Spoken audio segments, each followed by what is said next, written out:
Vous savez, la Bible dit dans Psaume, au travers du roi David, « Le Seigneur est pour moi un bouclier et il relève ma tête. » Que le Seigneur aujourd'hui relève ta tête. Que le Seigneur aujourd'hui, si tu es découragé, relève ta tête et te redonne l'espoir.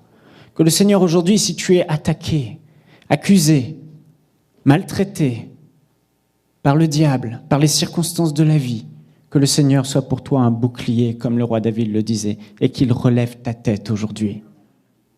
Vous savez, quand la Bible dit que le Seigneur est notre bouclier et qu'il relève notre tête, la majorité des courants évangéliques, des églises chrétiennes pensent « Le Seigneur relève ma tête pour me donner la force de traverser mes épreuves jusqu'au glorieux retour du Seigneur Jésus, jusqu'à ce qu'il m'enlève et que je sois enlevé. » Alors là, il n'y aura plus de souffrance, alors là, il n'y aura plus de pleurs, alors là, il n'y aura plus de maladie, alors là, nous serons bien, alors là, il n'y aura plus de pauvreté ni de difficultés sur la terre. Et la majorité des chrétiens dans le corps de Christ, ici on est dans une église de la foi, une église où on croit que Dieu peut faire encore des choses qu'il faisait dans les évangiles aujourd'hui dans nos vies, c'est vrai. Mais il faut savoir que dans le corps de Christ, en majorité, les gens ne pensent pas ça. Ils pensent que la vie chrétienne, aller à l'église, et ce passage, entre autres, où Dieu est notre bouclier, il relève notre tête, en gros, c'est la vie est dure, la vie est difficile, et elle le sera jusqu'au retour de Jésus. La vie est remplie de maladies, de dépression, de souffrance et de peine, et elle le sera jusqu'au retour de Jésus. Mais Dieu va me donner la force de continuer à avancer, garder la foi. Mais j'aimerais vous dire que c'est bien plus que ça. Quand la Bible dit que Dieu est notre bouclier, ce n'est pas pour que nous restions malades. Quand la Bible dit que Dieu est notre bouclier et qu'il relève notre tête, c'est pas pour que nous restions avec la dépression et qu'avec la dépression, il relève notre tête. Quand la Bible dit que Dieu est notre bouclier, que nous sommes dans le manque et qu'il relève notre tête, c'est pas pour qu'on reste dans le manque, mais que malgré tout, on continue à avancer dans la foi. Non, quand la Bible dit que Dieu est notre bouclier, qu'il relève notre tête, ça veut dire que les traits enflammés du malin ne nous atteignent pas, parce que Dieu nous protège. Il nous protège de la maladie. Il nous protège de la dépression, il nous protège du mal, et en nous protégeant, en nous exauçant, en répondant par des miracles à des situations improbables, Dieu relève. Chaque fois que nous sommes tentés de croire que Dieu ne veut pas, que Dieu veut qu'on reste dans cette situation de souffrance, rappelons-nous une chose, frères et sœurs, Jésus est mort à la croix et il a payé le prix fort pour que nous soyons libérés. Et ça, c'est la vérité. Et ça, tout le monde doit le savoir. Si les gens meurent dans leurs conditions, c'est à cause d'une seule chose. Ce n'est pas parce que Dieu le veut, c'est parce qu'on a manqué de foi, parce qu'on n'a pas cru en la bonne nouvelle de l'Évangile, parce qu'on n'a pas démontré cette foi qui permet à Dieu d'intervenir dans nos vies. Je me souviens de cet homme, Curry Blake, qui avait perdu sa première fille. Et là, il n'a pas voulu croire que c'était Dieu. Elle était encore bébé, elle a eu une tumeur, née avec une tumeur. Il n'a pas voulu croire que c'est Dieu qui se glorifiait dans cette maladie. Et cette fille est morte. Et puis après, il a eu une deuxième fille. Et un jour, cette deuxième fille était en train de jouer à l'étage et elle est tombée de l'étage de l'appartement sur le sol. Et c'était, je crois, le deuxième étage. Et elle est morte sur le coup. La mâchoire disloquée, les dents cassées, bref, je vous passe les détails, totalement morte. Il a pris le corps de sa jeune fille inanimée, il l'a mis contre le mur, comme ça, là, contre le mur, la tête pendée comme ça. Et il a commencé à prier, au nom de Jésus, reviens à la vie. Pendant 10 minutes, sa femme était là, dit arrête, amenons-la à l'hôpital. Et là, il a insisté. Et au bout de 20 minutes, il a demandé à sa femme de partir parce qu'elle n'avait pas la foi. Au bout de 20 minutes, le corps de la jeune fille est revenu à la vie et elle a demandé à son père, j'ai faim. Elle était morte. Frères et sœurs, ce que je veux vous dire par là, c'est qu'on voit par tout ça autant de situations où les gens ont essayé, n'ont pas eu de résultat. Et on pourrait se dire, oui, c'est Dieu qui le veut. Oui, on pourrait se dire que Dieu se glorifie, c'est comme ça qu'on doit faire. Et un jour, Jésus va venir nous rechercher.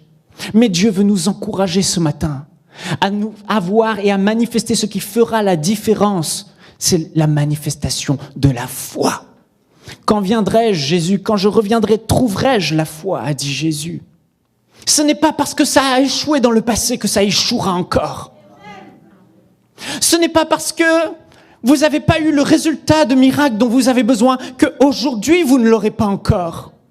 Et que nous faisons partie des enfants de Dieu qui croyons et qui croyons encore jusqu'à ce que la promesse de Dieu se manifeste dans notre vie. Et aujourd'hui, j'aimerais vous encourager. Croyons que Dieu est vivant et qu'il a aujourd'hui la puissance de changer notre situation. Qu'il a la puissance de faire le miracle dont vous avez besoin. Parce que oui, Dieu est vivant. Et je le prends à témoin et je lui dis, Père, tu es vivant aujourd'hui. Jésus, tu es vivant. Et glorifie ton nom dans la vie de mes frères et sœurs. Parce que Jésus, tu es vivant. Et ta parole le déclare sur la croix. Tu as payé le prix pour que nous soyons libres. Ce que je vous dis est très important. L'Église veut régler des problèmes d'ordre spirituel qui ont une source spirituelle avec des solutions qui ont une source naturelle. Et c'est comme ça qu'on voit de plus en plus les pasteurs devenir des psychologues. Et c'est comme ça qu'on voit de plus en plus les messages du haut d'une chaire devenir des messages psychologiques. Nous prêchons moins la croix. Nous prêchons moins la guérison. Nous prêchons moins le surnaturel pour éviter que les gens fixent leurs yeux sur leurs problèmes. Mais oui, mais il est paralysé. Mais oui, mais si je parle de la guérison et qu'il n'est pas guéri, il va souffrir. Donc on change nos messages et on parle sur comment supporter les difficultés de la vie, comment les traverser. Donc on appréhende la manière de penser des gens, on leur dit voilà comment il faut penser. Et c'est ce que font les psychologues. Et c'est bien, il y a un côté bien. C'est vrai, tu souffres, tu restes avec ta souffrance, mais au moins dans ton âme, tu souffres moins de ta souffrance. Mais on ne peut pas régler un problème spirituel avec une source naturelle. La psychologie est naturelle. L'âme ne peut pas guérir les choses de l'esprit. Nous ne pouvons pas prêcher des choses morales et espérer un résultat surnaturel et spirituel. La Bible dit qu'au commencement, les anges de Satan, les anges de Lucifer ont été déchus de la terre après un combat spirituel. Un tiers des anges, ils étaient des myriades de myriades, donc ça fait des milliards de démons sur terre. Et ces milliards de démons, la Bible nous dit que nous n'avons pas à lutter contre la chair et le sang, mais contre des esprits mauvais, des principautés, des esprits méchants dans les lieux célestes. Ça veut dire que ces gens-là, ces démons-là, ils ne passent pas leur temps dans le désert, Jésus l'a dit. Ils vont dans le lieu aride et ils détestent ça. Et ils cherchent des corps. Ils cherchent des gens chez qui ils vont entrer. Ils cherchent des corps et des personnes qui leur ouvrent une porte pour qu'ils entrent dans leur vie, les oppressent, les oppriment, les rendent dépressifs, les possèdent. Et Satan a une porte d'entrée dans la vie des gens, et même dans l'Église comme ça. Et bien souvent, ça se manifeste par des choses visibles, la maladie. 9 fois sur 10, quand Jésus guérissait un malade, il prenait autorité et libérait d'un mauvais esprit. On pourrait dire que 90% des cas, la maladie était d'origine spirituelle. Et Jésus ne faisait pas de la psychologie. Il prenait autorité et il libérait ces gens. Ne cherchons plus des solutions naturelles. Nous allons épuiser les pasteurs, nous allons les fatiguer, parce que le naturel ne peut pas produire des résultats dans le spirituel. Et ça, c'est un gros problème dans l'Église. Vous savez, je crois une chose, je crois que nous devons prêcher le même message que l'Église primitive prêchait. Jésus a été cloué sur cette croix. Par ses meurtrissures, nous sommes guéris. Son sang a coulé pour pardonner nos péchés. Il nous a rachetés de la puissance des ténèbres. Il nous a déportés de la puissance des ténèbres. Et en son nom, nous avons le pouvoir de guérir les malades, de délivrer les captifs, de sauver les perdus. Mais si nous continuons à prêcher des messages qui plaisent, des messages d'âme, des messages psychologiques, nous obtiendrons des résultats dans le naturel très bons. Très bons. Qu'est-ce qu'il faut manger pour ne plus être malade ? Oui, ne mangez pas de porc, oui, ne mangez pas de ceci. Oui, écoutez, on peut le faire. Mais la Bible nous parle d'une protection bien plus grande, bien plus supérieure. Le sang précieux de Jésus-Christ. Le sang précieux de Jésus-Christ. Où aucun démon de l'enfer ne peut nous toucher. Aucun démon de l'enfer ne peut résister au sang précieux de Jésus. Et quand son sang est invoqué sur une vie, tout l'enfer tremble.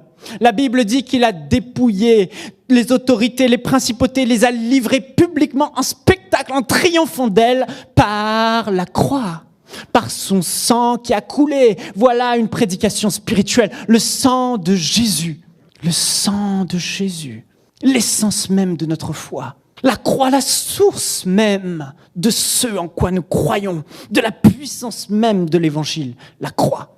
Mais les églises ne prêchent plus la croix. Et les gens vivent dans tout un tas de solutions naturelles et s'apportent tout un tas de peurs au quotidien parce qu'ils cherchent des solutions naturelles à des problèmes d'ordre spirituel.